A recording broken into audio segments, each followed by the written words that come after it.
अस्सलाम वालेकुम। तो आप सबसे पहले मेरी हालत देखिए पसीने में कैसी हो रही है। अब आप ये देखिए, ये हम वहाँ पर हैं जब हिजरत के दौरान मेरे नबी पाक सल्लल्लाहु अलैहि वसल्लम यहाँ पर आए और 3 दिन आराम फरमाया। यहाँ आगे ऊपर जाकर गा रहे हैं। यहाँ पर आप ये बहुत ज़्यादा ऊंचाई का सफ़र है, वो दिखा रहे हैं हम कितने नीचे से हैं। वो जहाँ पे सड़क है ना, वहाँ से आए हैं हम लोग, है ना। तो ये इतना ऊंचाई का सफ़र है। अब जब तक आप आधे रास्ते तक पहुँच जाओगे, आधे रास्ते तक आपको शैतान बरगलाता रहेगा और कहता रहेगा वापस चल, थक जाएगा, वापस चल, थक जाएगा। लेकिन अगर आप उसकी बात ना मान के चढ़ते रहोगे, अल्लाह ताला आपकी थकान को दूर कर देगा। हल्की आराम से करके आपकी सारी जो थकान है वो सारी दूर हो जाएगी। तो ये देखिए वो गार आ चुकी है जिसमें प्यारा का सल्लल्लाहु अलैहि वसल्लम हिजरत के दौरान हज़रत अबू बकर सिद्दीक़ रज़ियल्लाहु साथ ही इस गार में ठहरे थे। और इसमें जो नफलें हैं वो लोग पढ़ते हैं, लेकिन इसमें बैठकर ही पढ़ी जाती हैं। लेकिन मैं तो इसमें खड़े होकर पढ़ सकती हूँ। मेरी अम्मा बोल रही है कि आप किस्मत वाली हो। जी बेशक मैं किस्मत वाली हूँ कि मैं यहाँ पर खड़े होकर नफलें पढ़ सकती हूँ।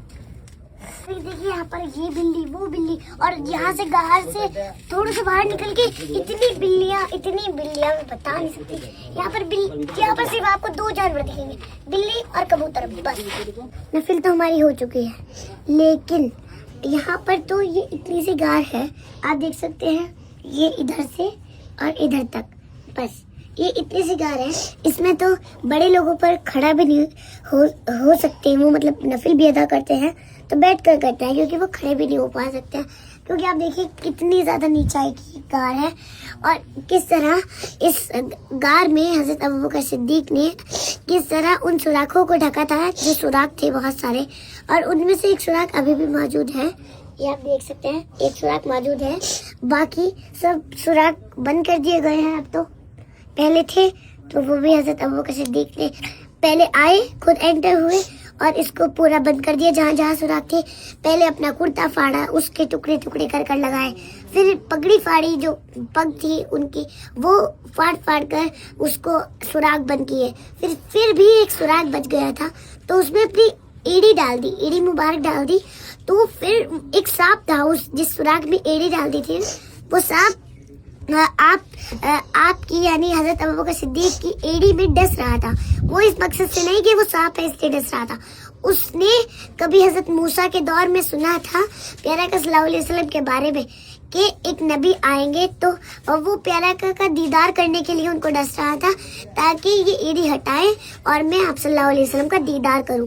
तो इसीलिए फिर जब बहुत देर तक डसता रहा, फिर बना रहे हैं वीडियो वो इसलिए क्योंकि और लोग इंतजार में बैठे थे, उनको भी नफिल अदा करनी है, तो ताकि वो अदा कर ले इसलिए हम बाहर आके। चलो मैं आपको बताती हूँ। तो जब सुराख रख दिए, वो सांप डसने लगा एड़ी को, तो जब पहले तो हज़रत अबू बकर सिद्दीक़ ने बताया नहीं प्यारे आका को।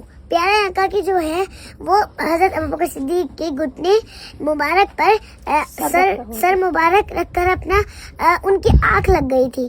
तो जब पहले तो हज़रत अबू बकर सिद्दीक़ ने बताया नहीं, पर फिर उनकी आँख में से आंसू निकले हज़रत अबू बकर सिद्दीक़ की, और वो आंसू प्यारा का सल्लल्लाहु अलैहि वसल्लम के चेहरे मुबारक पर जाकर गए और जाकर गिरे।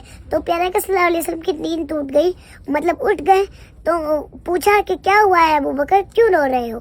तो हज़रत अबू बकर सिद्दीक़ ने कहा कि कुछ नहीं, एक खतरनाक जानवर ने मुझे डस लिया है, तो इसीलिए मैं जब से हटा नहीं रहा था, अब मैंने हटा लिए एड़ी।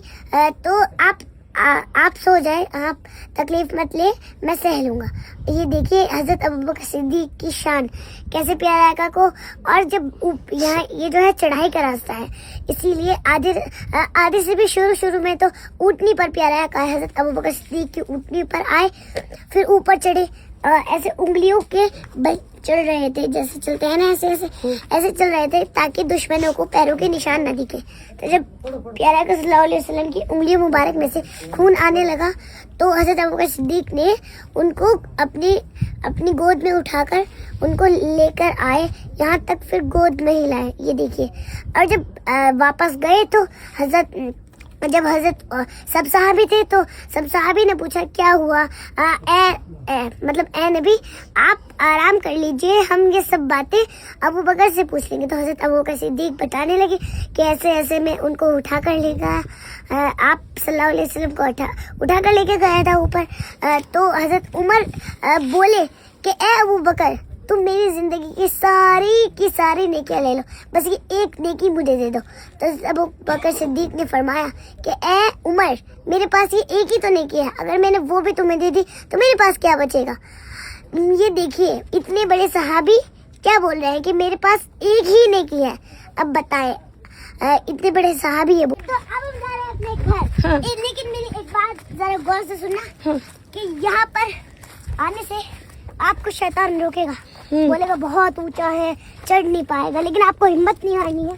शैतान को ठोक कर मार के आपको यहाँ पर आना है। ठोकर अच्छा उसको मार के यहाँ पर आना है। हाँ शैतान के घुटनों को मार के यहाँ पर आना है। हाँ जी। और हिम्मत देखो नहीं कितने से घर दिख रहे हैं वहाँ और जब आप आधे रास्ते से बीच में पर आ जाओ, आधे लोग तो बीच में भाग गए वापस। हाँ जी आ जाऊंगा ना, पकड़ा। अरे यार